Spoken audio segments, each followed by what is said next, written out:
Somewhere near the front lines, a NATO surveillance drone suddenly loses altitude. There's no missile plume, no radar lock warning, no explosion in the sky, just silence and then impact.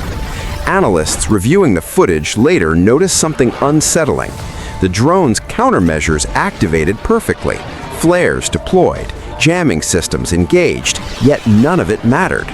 The system responsible wasn't a long-range missile battery or a radar-guided interceptor. It was a soldier-carried weapon, Russia's Verba MANPADS. And in 2026, it's forcing NATO planners to rethink assumptions they believed were settled decades ago. For years, NATO's advantage in the air rested on a simple idea. Electronic warfare beats infrared-guided weapons. If you can confuse the seeker, you survive. That logic worked against older systems like the Stinger or Igla. Verba was designed specifically to break that logic. What makes Verba different isn't just range or speed, it's how it sees.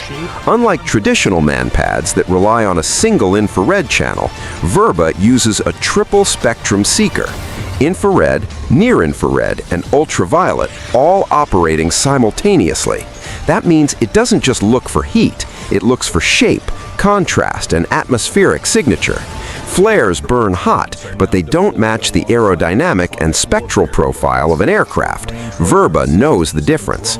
This matters because NATO's entire low-altitude survivability doctrine assumes flares will remain effective.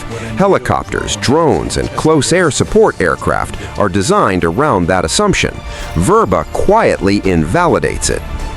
By 2026, Russian forces have integrated Verba into layered air defense networks rather than using it as a standalone infantry weapon. That's the real shift NATO is watching closely. Verba teams are now deployed alongside electronic warfare units, short-range radar systems, and drone reconnaissance cells. Targets aren't spotted by chance anymore. They're cued, tracked, and handed off. When a NATO drone enters contested airspace, it's often detected first by passive sensors rather than radar. No emissions, no warning. The Verba operator already knows where to look before the seeker activates. That shortens reaction time to seconds. NATO jamming technology, meanwhile, was optimized for radar threats and legacy infrared seekers. Systems like DICRM were never meant to handle multispectral discrimination at this scale. Jamming a signal works when the missile depends on one channel. Verba doesn't. U.S. defense assessments acknowledge this quietly. Internal reports don't describe Verba as revolutionary. They describe it as doctrinally disruptive. That's analyst language for a system that forces expensive changes. The cost imbalance is another issue. A Verba missile costs a fraction of what a NATO drone or helicopter costs. If even a small percentage of launches succeed, the economics favor the defender. NATO can't afford to lose high-end ISR platforms to shoulder-fired weapons indefinitely. This is why U.S. and European militaries are testing new countermeasures in 2026. Not just brighter flares or stronger jammers, but behavioral solutions, higher operating altitudes, shorter exposure windows, reduced loiter time, more autonomous flight paths. But those adaptations come with trade-offs. Fly higher and sensors lose resolution. Reduce loiter time and intelligence quality drops. Every adjustment made to avoid Verba reduces operational effectiveness somewhere else. Russia understands this dynamic well. Verba doesn't need to dominate the battlefield. It only needs to deny confidence. If pilots hesitate, if drones pull back, if commanders delay missions, the system has already succeeded. Another factor NATO is watching is export potential.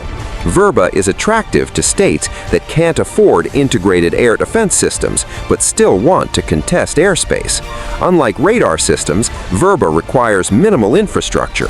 Training cycles are short. Logistics are simple. The barrier to entry is low. That creates proliferation concerns. A system designed for frontline defense in Eastern Europe could easily appear in other regions, changing air power calculations far beyond Ukraine. What makes 2026 different is maturity. Early in the conflict, Verba was deployed cautiously. Now it's integrated confidently. Software updates have improved seeker discrimination. Field data has refined engagement envelopes. Crews are better trained. The system isn't experimental anymore, it's routine. The tactical implications go deeper than shoot-down statistics. In recent Ukraine operations, NATO-supplied reconnaissance drones have begun flying predictable avoidance patterns near known Verba deployments. Russian intelligence cells track these patterns, mapping out the invisible boundaries where Western systems refuse to fly. Those maps become operational intelligence, revealing exactly where NATO considers the threat credible enough to impose self-restrictions. In effect, Verba creates exclusion zones without firing a single shot. The psychological impact on mission planners is measurable. Sortie durations have shortened. Risk assessments have become more conservative. That's battlefield control through deterrence alone. Field reports from 2026 also highlight something unexpected. Verba's effectiveness increases in combined arms scenarios. When deployed near active electronic warfare bubbles, the MANPADS becomes nearly invisible to early warning systems until seconds before launch. NATO helicopters performing close air support missions have reported multiple instances where missile launch was detected only after motor ignition, far too late for effective countermeasures. The problem compounds when multiple Verba teams coordinate launches from different vectors. Even if the first missile is defeated, the second exploits the countermeasure cycle. Aircraft survivability systems weren't designed for sequential engagements at this speed. They were built assuming time to maneuver between threats. Verba tactics are deliberately collapsing that window.